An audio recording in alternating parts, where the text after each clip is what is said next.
नमस्कार. मी नाना सुभाष कचरे, मुक्काम पोस्ट सालपे, तालुका फलटण, जिल्हा सातारा. वातावरण म्हणजे सध्या आता किरणताईंचं वातावरण चांगलं आहे. अच्छा, म्हणजे कारण काय? कारण म्हणजे कसं आहे, दादांनी कामं केलेली आहेत. इथनं मागे काय कामं झाली नाहीत, काय नाहीत. आता दादांना सांगायचं म्हणलं तर स्टँडच्या मागचा पूल, त्या पुलाचं काम केलं. म्हणजे दुसरी करती तसं नाही केलं. नारळ फोडणे, डायरेक्ट मशीन बोलावली, जाग्यावर उभं राहून लगेच काम चालू.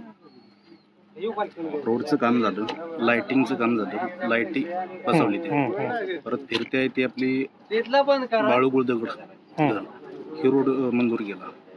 अच्छा फिरत्याच्या समोर एक पूल 50 ते 60 लाखाचा ते मंजूर करून दिला. अच्छा, अशी कामं भरपूर केलेली आहेत. दुसऱ्यांसारखं तसं दादाचं काम नाही की नारळ फोडायचं, आश्वासन द्यायचं, निघून जायचं, मतदान झाल्यानंतर डायरेक्ट 5 वर्षांनाच यायचं.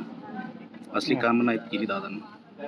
केली म्हणजे कामं ठोक लगेच कामं केली. कसं तुम्ही म्हणाल की नवीनला मत देणार की जुन्यांना देणार? नवीन किरणताईच. अच्छा, म्हणजे थोडक्यात जे भाजपकडनं त्यांनाच. हा, भाजप